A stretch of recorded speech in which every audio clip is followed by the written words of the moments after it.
approximately 9:45 on the morning of Saturday, June 4th, 1966, Margaret Mary Enright set out from her home, a detached red brick house on the outskirts of the town of Ballymore, County Tyrone, Northern Ireland. Before she left, she brought breakfast to her mother, who was still in bed, and as she passed her father's surgery, which is built as an annex to the house, she tapped with the back of her fingers on the frosted glass panel of the door. In a small attaché case, she has her school books and some sandwiches for lunch. She cycled through the town, and at High Street she met two friends she stopped to talk to, Joan O'Hara, a classmate, and Philip Moran. They told her they planned to go boating at Loch Gorm that afternoon and asked her to join them. She said perhaps she would. Then she cycled out the Mill Road until she came to Wayland's Brae. There, she left the road and pushed her bicycle across the field until she came to the foot of Ard na Gia, the hill that overlooks the town of Ballymore. She left her bicycle at the bottom of Ard na Gia and climbed to the top. It was a glorious summer's morning. Temperatures were in the lower 70s, and there was no wind. At roughly the same time as Margaret Enright set out, Joseph Michael Brennan left his home at 37 Railway Terrace. His mother had gone to work 2 hours previously and had left his breakfast ready for him. His father was still in bed and asleep. He went out through the backyard, down the Mews Lane and across the waste ground between the rear of Railway Terrace and the railway line. On his way across the waste ground, he met some children who were throwing stones at rats. He followed the line out past the marshalling yard, under the iron bridge, and for a mile out into the country. He carried his school books in a leather satchel. When he got to the level crossing, he cut across the fields until he came to the foot of Ard na Gia, the hill that overlooks the town of Ballymore. Then he climbed to the top. Margaret Enright was a pupil of St. Mary's Grammar School, run by the Sisters of Mercy. Joseph Brennan was a pupil of St. Kevin's College, a grammar school for boys run by the clergy of the diocese. She was 17 and he was 17 and a half. They had their books with them because school was officially over for the year, and they planned to spend the day studying for their final examinations at the end of their grammar school course. The examinations began the following Wednesday. Maggie! Maggie! Mag! They stayed on top of Ard na Gia that overlooks the town of Ballymore from 10 a.m. until 2 p.m. They had their lunch up there. We can assume that they did some work because Joseph was an excellent student, not brilliant, but very keen and very industrious. Margaret was no scholar. She was intelligent, but scattered. And we can assume that they talked some and perhaps dreamed some because they were young and the day was beautiful. And even though the examinations were imminent, they cannot have been all that important to a young pair who were to be married in exactly 3 weeks' time on Saturday, June 25th, because Margaret was pregnant.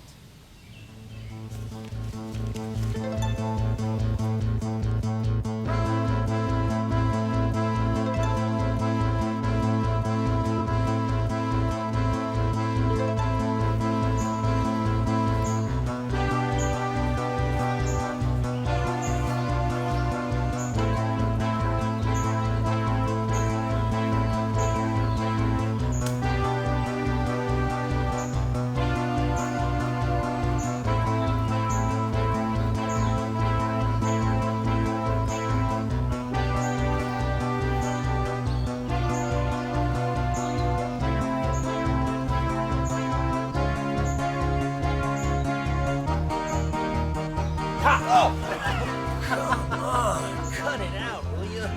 You left like a rabbit. Called for you. Where were you? Waiting for you. You're late.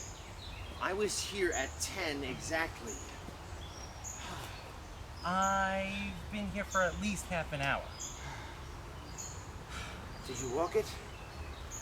Bike's lying on the foot of the hill. I didn't see it. Sure, you're half blind. God, my tongue's hanging out for a week after that. Bliss, Sister Pascal says, you may search the lists of the canonized, but you will search in vain for the saint that smoked. Maybe you'll be a Saint Joe. We get started. I read in a book that there are 1,200,000 nuns in the world. Isn't that fierce?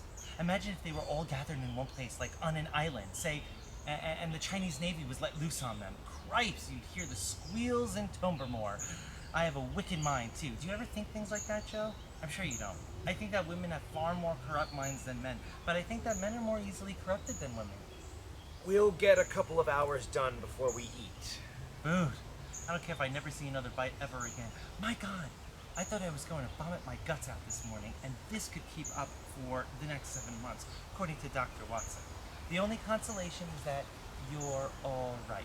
It would be wild altogether if you were at it too. Sympathetic sickness, they call it. But it's only husbands get it. Maybe you'll get it this day 3 weeks, the minute we get married. God, wouldn't that be a scream? Do you know what Joan O'Hara told me? That all the time her mother was expecting Oliver Plunkett, her father never lifted his head out of the kitchen sink. Isn't it crazy? And for the last 3 days, he lay squealing on the floor like a stuck pig, and her mother had to get the police for him in the end. Oh, I love this view of Barrymore. The town and the fields and the lake and the people. When I'm up here and look down on them, I just want to run down and hug them all and kiss them. Then I'm down among them, I feel like doing that in their faces. Maybe that's how God feels at times too. Don't you think so? I don't know how God feels. Why not? Because I'm not God. Oh, you're so clever.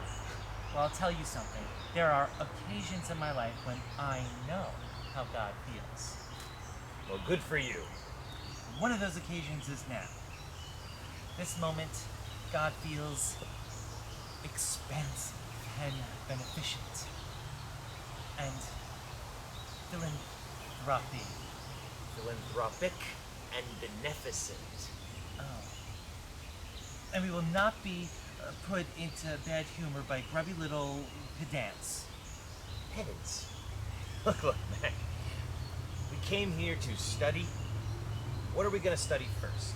French. Okay. And then maths. And then Spanish. And then English language and literature. And after lunch, geography and the history of the world. I've planned a program for myself. And the important thing about revising for an examination is to have a method. What are you starting with? Maths. Okay, then what? That's all. Only maths? Then that's what I'll do too. My God, if the volume of a cone doesn't come up, I'm scrutified. Now that I care, I mean, I can afford to go down in one subject. Joe, What? what's the real difference between language and literature? You're not serious, Mackie. Don't tell me. I remember now. One is talking and the other is books. Talking? And that's it. That's not a definition. Language Don't is... say another word. I have it in my head. But if you start lecturing, I'll lose it again. I have my own way of remembering things. Joe, last night again, Papa asked me to let him get the flat painted for us before we moved in. No, I said I'll paint the flat. That's what I told him, and I was thinking, Joe... What? If we put a lace curtain across the kitchen window, we wouldn't actually see down into the slaughterhouse yard. Yeah, and if we wore earplugs all the time, we wouldn't actually hear the mooing or the shooting. And even if a curtain did make the room darker, it would still be lovely. I signed the lease yesterday evening. It's ours now? We own it?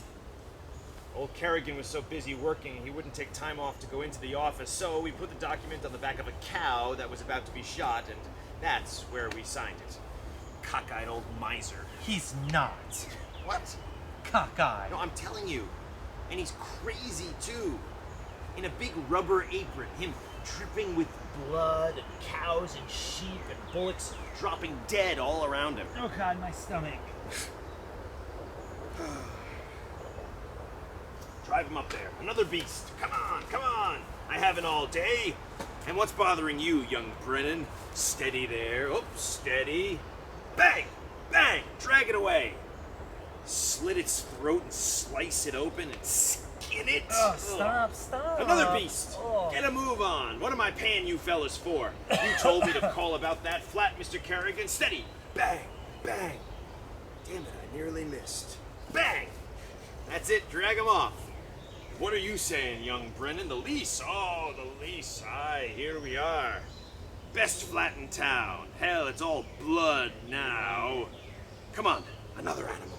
There's a fine beast for you, Brennan. Look at those shanks. Bang! Bang! Never knew what hit him. And I sign here, son? Hell, my pen doesn't write. Bang. Keep behind me, young Brennan. This is a dangerous job. Let's sign it in blood, young Brennan. Finest view in town. And the noise down here is great company. Bang, bang! Like living in a dead man's creek. There's a bullock that looks like a president of St. Kevin's. Bang, bang! A sheep the image of Sister Paul. Bang. Drag him away! Slice him open. Joan O'Hara's white poodle, Tweenie. Bang. Bang! And Philip Moran's mother. Bang, bang, bang! And Dr. Watson. A friend pass. Skinny Skiin, the solicitor. Bang. Look, Reverend Mother. Oh, where? To the right, behind the rocks. Mother Dolores. Yes, Joseph. Bang, bang, bang! Into thy hands, Lord. Bang. Oh, scheisse. Oh, and the town clerk? Bang. All of the teachers? Bang. Oh, the church choir. Bang, bang. Everyone that lives along snobby, snotty Melville Road. Bang, bang, bang, bang, bang. A holy cost. By God. Everything's quiet. Now we'll have the piece to study, so get back to the books. Come on. It's sore all over. Give me a moment. All right. Here, I'm afraid I lost my head there, Meg. Did your none of the mother know that you act like a clown like that? Does your father know that you're a smoker? Hmm? Hey, come on, look at the time. I came here to work, all right? Joe, the flat's ours now? Isn't that what I've been telling you? You sure you wouldn't like the top floor in our house? Positive. So am I. Just wanted to know if you were too, you know? Goodbye. It's only that Papa will be lonely without me. For his sake, really, but he'll get over that, and it's just that this is the first time he'll ever have been separated from me, even for a night. Right, but he'll get over it. All parents have to face it sooner or later. Besides, I can wheel the pram over every afternoon.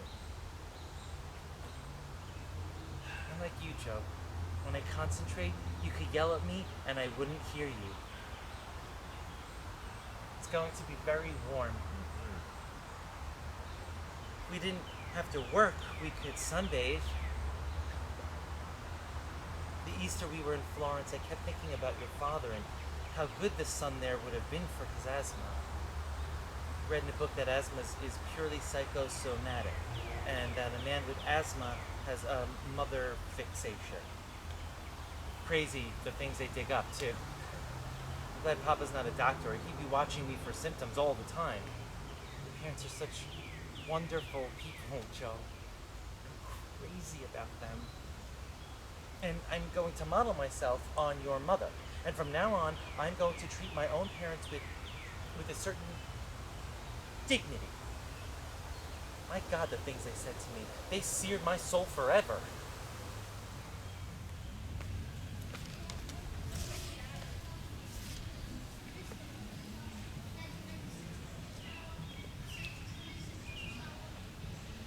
Joseph Brennan was the only child of Mick and Nora Brennan.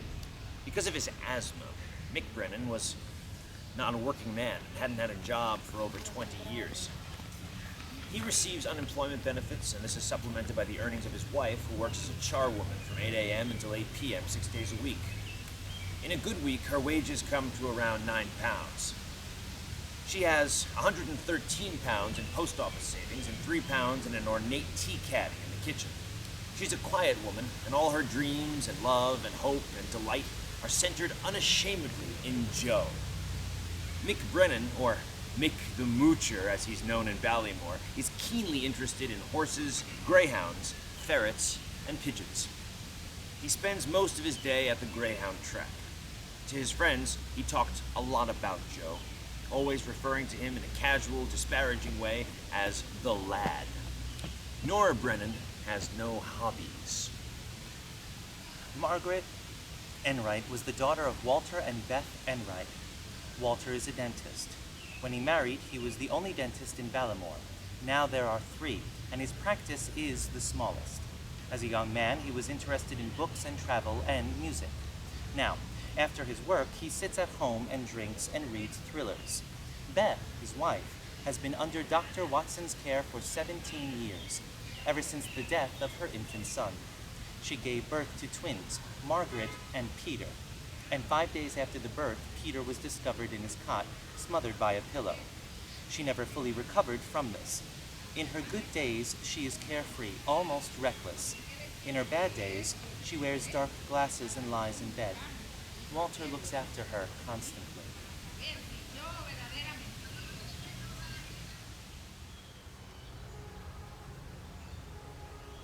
I can see the boarders out on the tennis courts. They should be studying. Oh, and there's a funeral going up High Street. 9 cars. Oh, and a petrol lorry and an ambulance. Maybe the deceased was run over by the petrol lorry, the father of a large family, and the driver is paying his respects and crying his eyes out. If he doesn't stop blubbering, he'll run over someone else. And the widow is in the ambulance, all in plaster, crippled for life. And the children are going to be farmed out to cruel aunts with squints and mustaches. Sister Michael has a beard. You know, Joan O'Hara says she shaves with a cutthroat every first Friday and uses an aftershave called Virility. God, nuns are screams if you don't take them seriously. I think I'd rather be a widow than a widower, but I'd rather be a bachelor than a spinster. And I'd rather be deaf than dumb. But I'd rather be dumb than blind. And if I had to choose between lung cancer, a coronary, and multiple sclerosis, I'd take the coronary. Papa's family all died of coronaries. I mean, long before they were commonplace. He had a sister, Nan, who used to sing at the parochial concert every Christmas. And one year, when she was singing Jerusalem, you know, just before the chorus, when the piano is panting, ha ha ha ha, she opened her mouth and dropped like a log. Joe, do you think my legs have gotten thick? My body gross? My facial expression passive to dull and my eyes lackluster?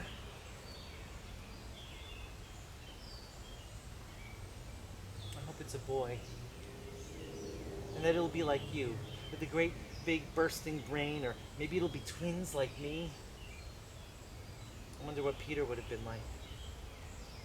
Sometimes when she's very ill, my mother calls me Peter. If it were going to be twins, I'd rather have a boy and a girl than 2 boys or 2 girls. But if it were going to be triplets, I'd rather have 2 boys and a girl, or 2 girls and a boy, than 3 boys or 3 girls. And I have a feeling it's going to be premature. Mothers have intuitions about these things. We were premature. 5 weeks. Very tricky. Tricky?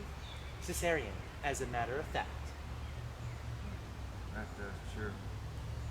So was I, actually. Were you? Oh, isn't that marvelous? We really have everything in common. Oh, Joe, wait till you hear. I was doing my hair this morning, and do you know what I found in the comb?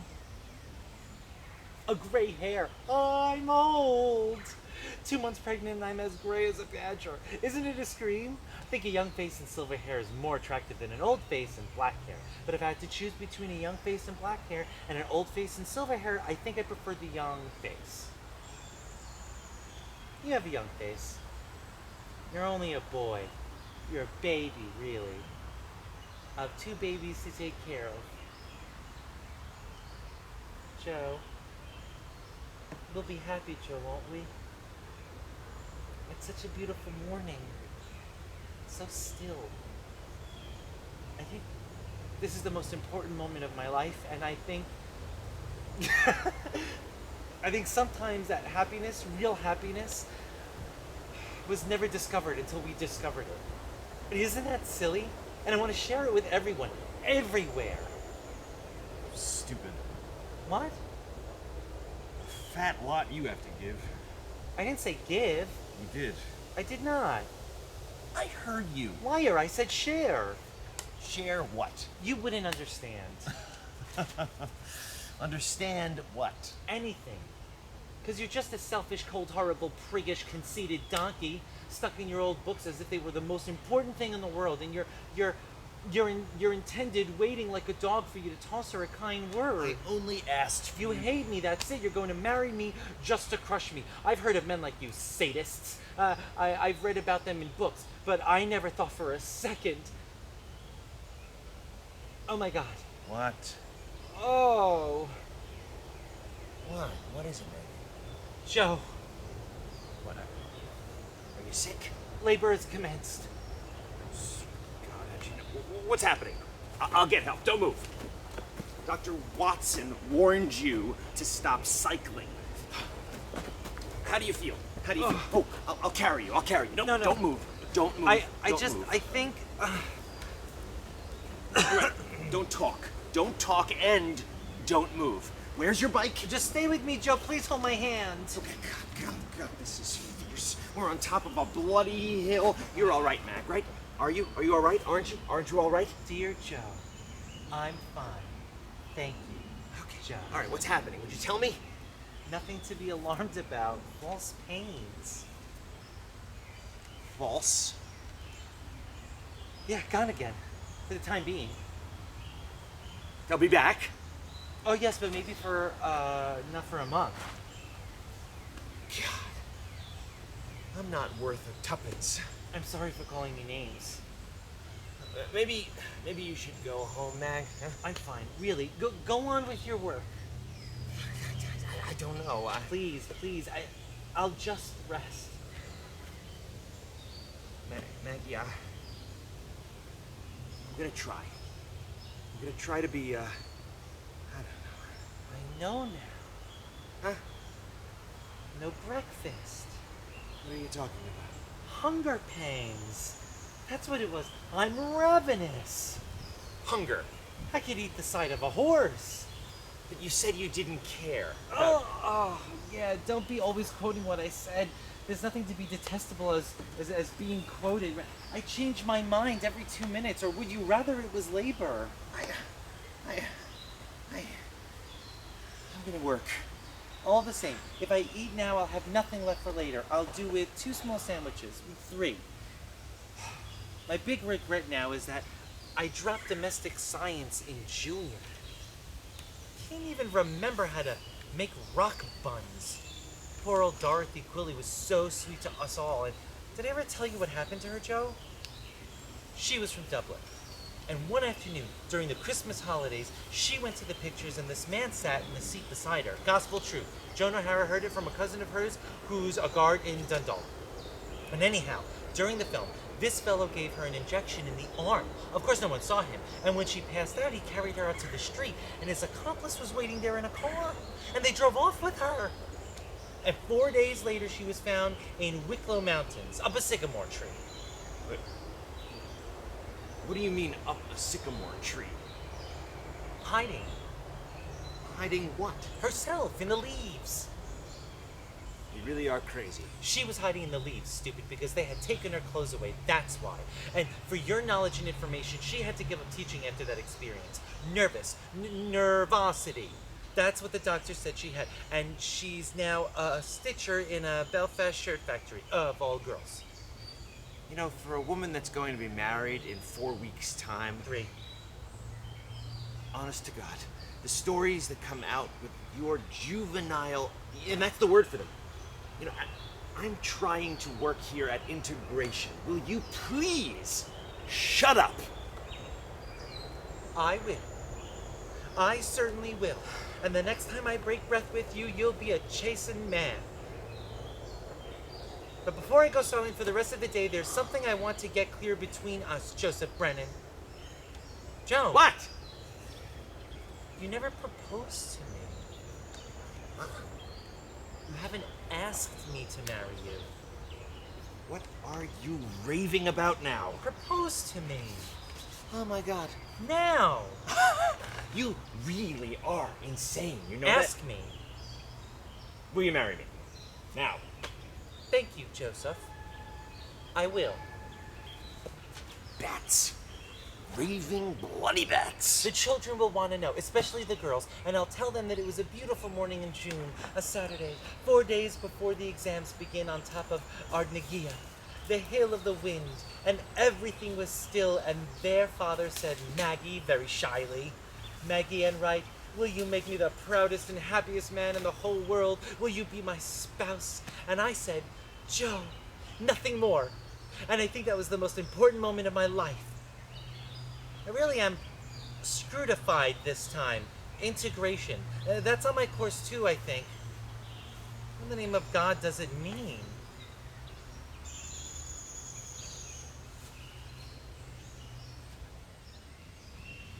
It is estimated that Joe Brennan and Maggie Enright came down from the top of Ardnagia around 2 o'clock that afternoon. They were seen walking hand in hand along the Mill Road at about 10 past 2, and 10 minutes later they were seen going in the direction of Loch Gorm, which lies to the east of Ballymore. Both were on foot. Joe was wheeling Maggie's bicycle. The recorded temperature at 3 p.m. on that Saturday afternoon, June 4th, 1966, was 77 degrees, and there was no wind. Loch Gorm is 3 miles long and half a mile broad, and there are 49 islands of various sizes scattered over it. There are 7 boats on the lake, and on that afternoon, 2 of them were out. Philip Moran and Joan O'Hara were out in Mr. O'Hara's boat. They went out at noon and returned at 1:30. The other boat was William Anthony Clerkins, an accountant in the local bank. He fished from 11 that morning until 2 that afternoon. Then he pulled in on the south shore beside the old lime kiln and went home for his lunch. He left the oars and rowlocks lying in the boat. When he returned an hour and 20 minutes later, the boat was gone, and the girl's bicycle was lying at the edge of the water. I'll tell you a tip, Joe. Do you want to know a clever trick I have, Joe? In all exams, the smart thing to do is to write down everything you know, no matter what the question is. If the moving line is at right angles to the plane figure, the prism is a right prism. In 1585, Sir Philip Sidney met his death at Zutphen from a wound in the nether regions of his body. The volume of a cone is 1/3 multiplied by... My God, that's the one thing I know. Shakespeare, the Bard of Avon, besides writing 34 extant plays, was married to a woman 8 years his senior and was the father of twins. Like Papa. As flies to wanton boys are we to the gods. They kill us for their sport. Sister Pascal says that you always know Protestants by their yellow faces and Catholics by their dirty fingernails. Nuns are screens. if you don't take them seriously. I don't know what things I take seriously. Never books or school or things like that. Maybe God sometimes, when I'm in trouble, and Papa, being a good wife to you. It's so quiet. The whole world before me, Joe. Joe, you'll have to talk a lot more to me, Joe. I don't care if it's not sensible talk, it's just that, I feel lonely at times. Of course, I'll have Joan, she'll visit us. Phil and herself, and you'll like her better when you get to know her. All that's wrong with her is that she's not mature yet, and she can be cruel at times. After we're married, we'll have lots of laughs together, Joe, won't we? We'll laugh a lot, won't we?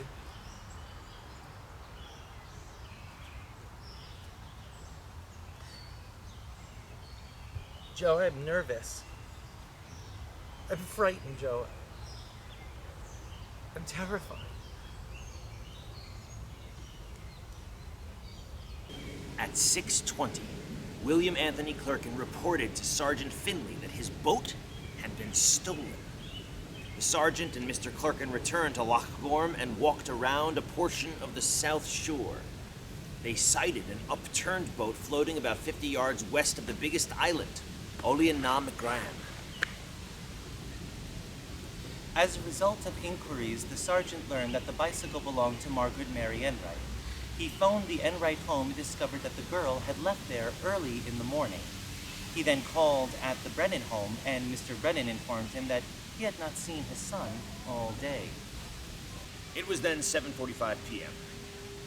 At 8:10, a search party of 23 local men set out to search the 49 islands.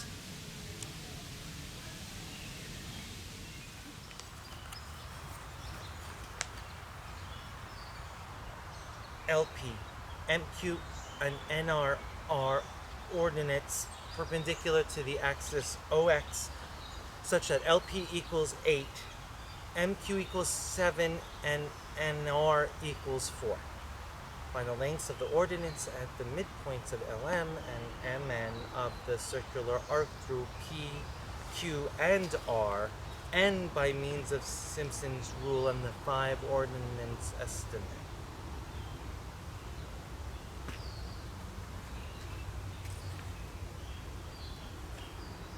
Everything's so still.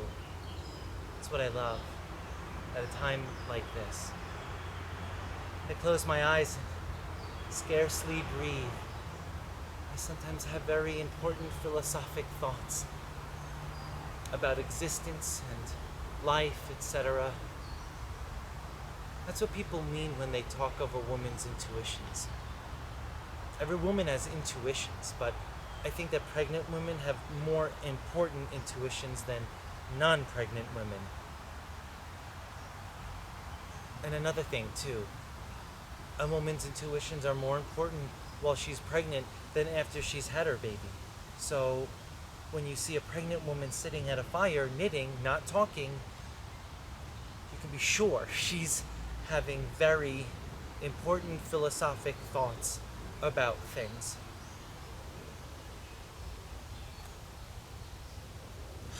Wish to God I could knit. Years and years ago in primary school, I began a pair of gloves, but the fingers are scrutified me and I turned them into ankle socks. I think your father's a highly intelligent man.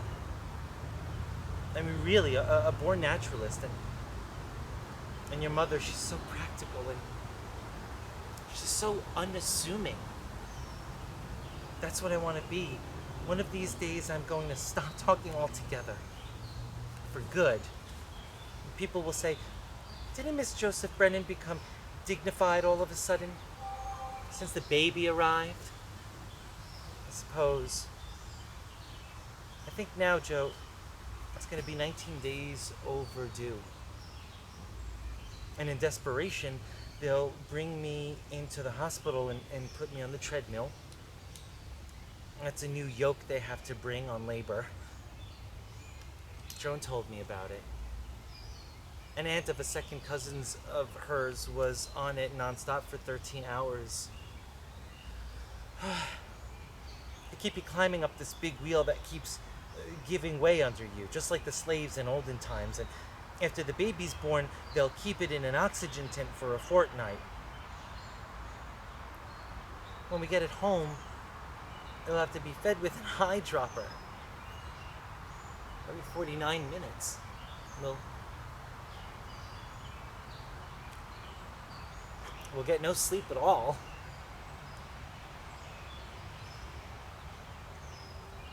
My God. You won't get asthma like your father when you get old, will you? Equals 2.8 XTXP all over PV to the power of 1.4 XV. And if you do, I'll rub your chest with menthol and I'll give you the kiss of life. Shh.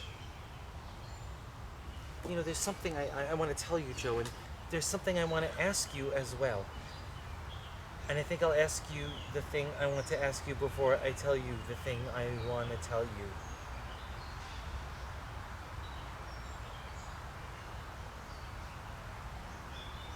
Joe. What?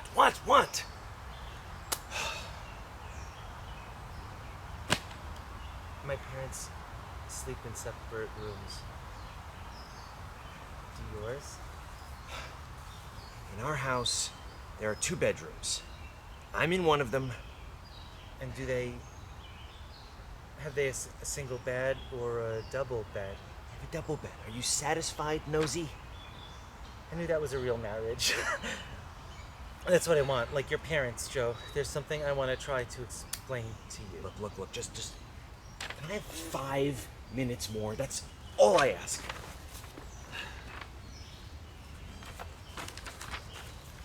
I look at Papa and Mother, and Mr. and Mrs. O'Hara, and all the other parents, and I think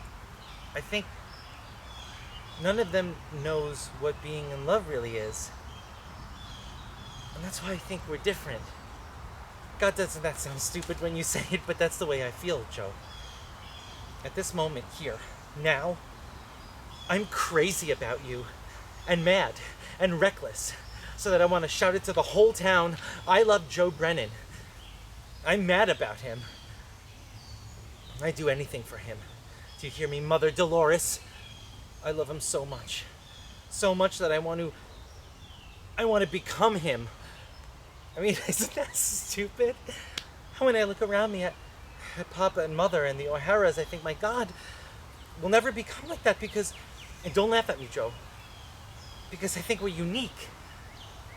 Isn't that how you feel too? You are a bloody pain in the neck. You haven't shut up for 5 consecutive minutes since we got here. You've done no work yourself, and you have wasted my morning too. If anyone should be working, it's you. You haven't a clue about anything. In fact, you're probably the stupidest person that I have ever met. Stewbag. Sticks and stones, just go ahead. And you can't kick a football the length of yourself. What does that have to do with anything? That's what everybody calls you, because that's all you can do is stew, stew, stew. Born stupid. Stewbag. Stewbag. Oh, ball now. Ball away. Ball your head off. If you think I'm gonna waste my life in skinny skiing, smelly office, that is where you are mistaken. You trapped me into marrying you. That's all right. That's fine. I'll marry you. But I'm gonna lead my own life. And somehow, I'll get a degree and I'll be a maths teacher. Nobody, neither you, nor this precious baby, nor anybody else is gonna stop me. So put that in your pipe and smoke it.